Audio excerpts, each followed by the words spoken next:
गुजरात की साबरमती जेल में बंद गैंगस्टर लॉरेंस बिश्नोई इन दिनों खूब चर्चाओं में है। वजह मुंबई में एनसीपी लीडर बाबा सिद्दीकी की हत्या।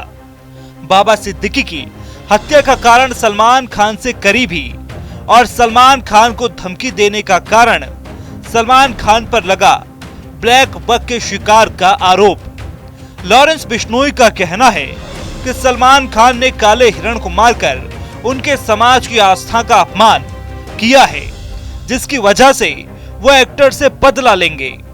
तो जब हम करेंगे तो पता लग ही जाएगा। सलमान खान का करेंगे, मारेंगे या जोधपुर में मारेंगे तो पता लग जाएगा इनको। अभी तो मैंने कुछ किया ही नहीं, बिना मतलब कोई इन्वॉल्व कर रहे हैं। कहा जाता है सलमान खान ने 1998 में अपनी फिल्म हम साथ साथ हैं की शूटिंग के दौरान जोधपुर में काले हिरण यानी कि ब्लैक बक का शिकार किया था, जिसके चलते सलमान खान को जेल भी जाना पड़ा था।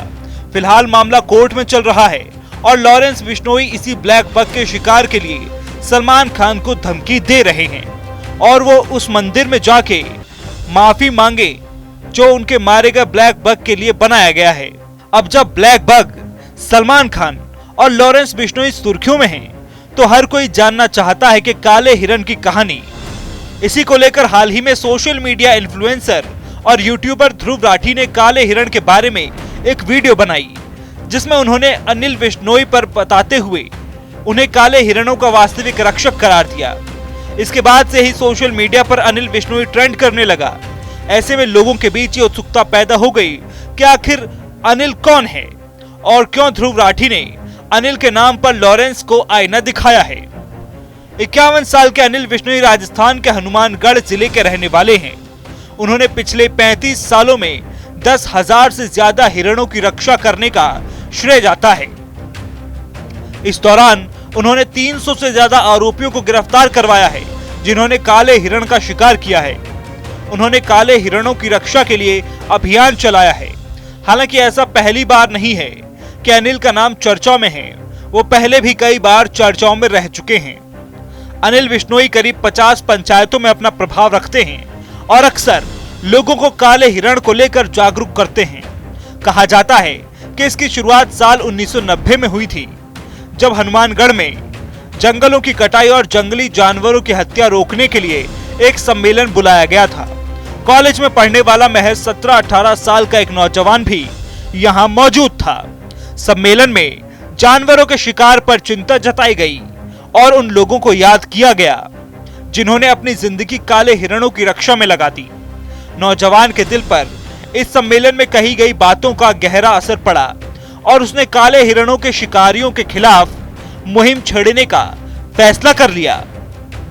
इस नौजवान का नाम था अनिल बिश्नोई, जो आज राजस्थान में काले हिरणों के रक्षक के तौर पर जाने जाते हैं। अनिल पिछले करीब 32 से 33 सालों से न केवल काले हिरणों और चिंकारा के शिकारियों से लड़ रहे हैं, बल्कि इन जीवों की प्यास बुझाने के लिए निजी कोष से उन्होंने 60 से ज्यादा तालाब भी खुदवाए हैं। राजस्थान में बिश्नोई समाज काले हिरण को बहुत पवित्र मानता है और अनिल ने इस भाव को साबित करके दिखाया है। अनिल बिश्नोई ने सम्मेलन से लौटने के बाद काले हिरणों को बचाने का संकल्प तो ले लिया, लेकिन यह लड़ाई आसान नहीं थी। द बेटर इंडिया की रिपोर्ट के मुताबिक अनिल मिशन को पूरा करने के लिए उन्होंने गांव के लोगों के साथ मिलकर एक बैठक की। अनिल ने गांव वालों से कहा कि अगर किसी को भी पता चले कि जंगल में कहीं पर काले हिरण का शिकार हो रहा है तो तुरंत उन्हें बताएं और उन्हें उनके किए की सजा दिलाते हैं। काले हिरणों को बचाने के लिए अनिल की लड़ाई केवल शिकारियों से ही नहीं, बल्कि दूसरे तरीकों से भी वो धरती के इस सुंदर जीव की रक्षा करने में जुटे हैं। इनमें से कुत्तों के हमलों और सड़क दुर्घटनाओं से इन्हें बचाना भी शामिल है। वो अब तक 60 ग्राम पंचायतों में 10,000 से ज्यादा चिंकारा और काले हिरणों की रक्षा सुनिश्चित कर चुके हैं। इन जीवों के लिए पानी की कमी को देखते हुए अनिल ने ग्रामीणों के साथ मिलकर 66 तालाब बनवाए हैं। अनिल ने काले हिरणों के शिकार के साथ साथ उनके बचाव के लिए भी कई काम किए हैं। अनिल बिश्नोई ने 60 गाँव में जलाशयों का भी निर्माण करवाया है या पुनरुद्धार किया है। इसके अलावा अगर किसी छोटे हिरण की मां मर जाती है तो वो उन्हें अपने घर में पालते हैं। अनिल बिश्नोई ने हिरणों को बचाने की शुरुआत सूरतगढ़ कॉलेज में पढ़ने के दौरान की थी। हिरणों और अन्य वन जीवों के संरक्षण को लेकर की थी। कॉलेज में उन्होंने एक कॉन्फ्रेंस में हिस्सा लिया था जो हिरणों और अन्य वन्य जीवों के संरक्षण को लेकर थी। इस कॉन्फ्रेंस के बाद से ही उन्होंने अपना जीवन हिरणों को समर्पित कर दिया।